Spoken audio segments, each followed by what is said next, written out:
Sometimes when we teach cell biology, we use images like this one that show processes occurring with lots of space around them. But cells are actually packed with molecules, including thousands of protein strands like these. This is a cell labeled with a fluorescent dye that binds to the cytoskeleton. Notice there are two colors of strands surrounding the nucleus.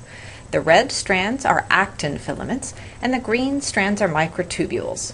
We're going to be looking at both in this video. This network of cytoskeletal fibers is found throughout the cytoplasm and has several purposes, including structural support, motility, and cell processes. Pause the video and write these down, and be sure to look up words that you don't understand. There are three major classes of cytoskeletal elements, but we're only going to focus on two of them: actin microfilaments and microtubules. This figure is from Chapter 6 in your book. You need to know what the structure is, the diameter, protein subunits, and the main functions of actin microfilaments. And you should also notice that actin is a thinner fiber and looks like a braided rope.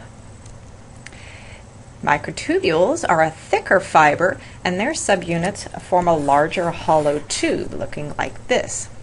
For microtubules, please learn the structure, diameter, protein subunit names, and the main functions here as well. You should pause the video until you've completed your notes on both. We'll do a lot of comparing of these fibers, so notice again the different orientations of the two.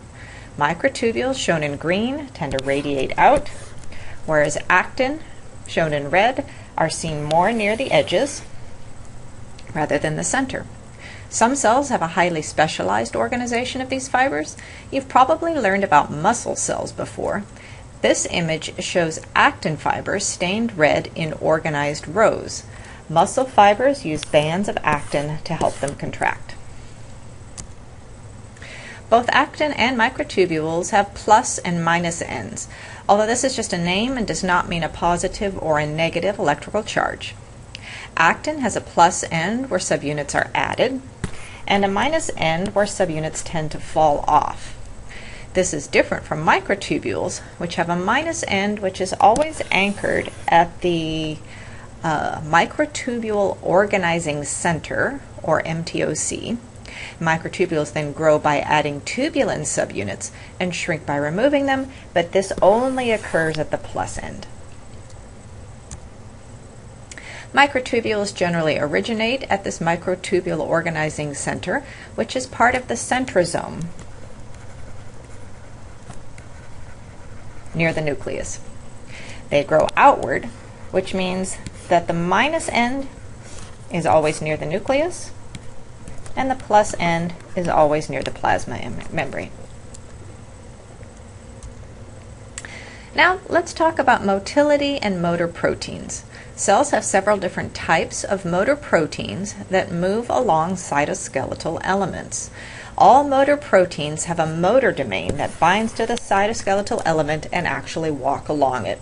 We're talking about three motor proteins: kinesin, myosin, and dynein, and you can see that they're similar, although not exactly the same sort of molecule. Here's a generalized cartoon of a motor protein. They all walk.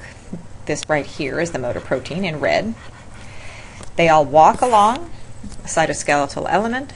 They all use ATP as a power source, and they all carry either an organelle or a vesicle or some other part of the cell from one place to another.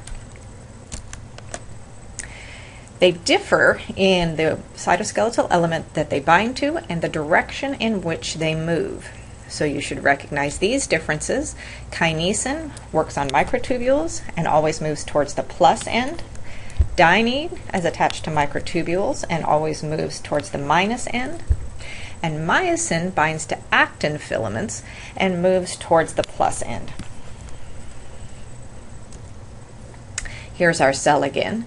Because of the directionality of microtubules, motor proteins are either moving their cargo toward the plasma membrane or towards the nucleus and the minus end. Kinesins, because they're a plus-ended motor, are always moving things towards the plasma membrane, And dyneins, because they're minus moving motors, are always moving things towards the nucleus. Now let's look at this image. Here is the nucleus of a cell, the endoplasmic reticulum, and the Golgi apparatus. We'll look more at these in our next lecture. You now know there's microfilaments that run along the edges of the plasma membrane, but you should also recognize that microtubules are present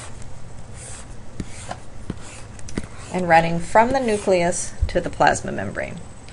Microtubules specifically run from the rough ER to the Golgi and help transport vesicles from the rough ER to the Golgi.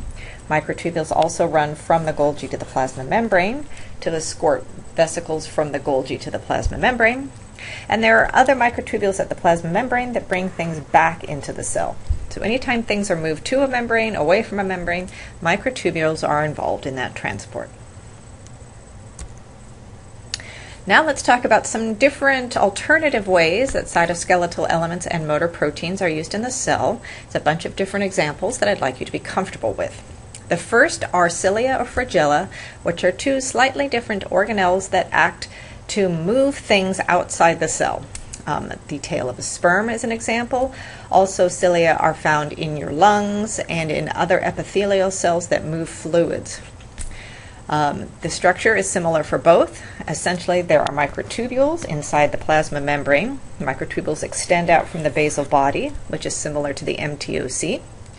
And there is little motor proteins that are built in to the system. And these are dynein motor proteins.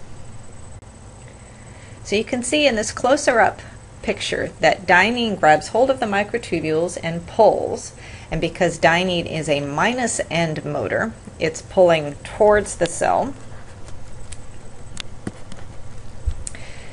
This causes, because the microtubules are attached to each other, the pulling of the dynein causes the microtubules to bend, and this is what makes the flagella or the cilia do its waving motion. A muscle cell is another special case. Here the cytoskeleton is arranged in bundles. The pink fibers are actin microfilaments, and the purple fibers are groups of myosin pumps bound together like this. In one cycle, a motor protein binds to the actin and pulls, and this moves the actin along the length of the myosin, as shown here. Because this happens in opposite directions, for the two actin fibers, they pull opposite each other and the length of the entire unit becomes shorter. That's what makes muscles contract. And lastly, when a cell divides, the centrosome starts out as a single unit near the nucleus, divides, and moves to opposite ends of the cell. The microtubules, which used to have a single location source, now come from both the centrosomes on either end of the cell. And they're used to transport chromosomes plus organelles to both poles of the dividing cell, so that when the cell divides, both sides end up with the appropriate chromosomes and cell organelles. This completes the Lecture 5 Basics video. Thanks for watching.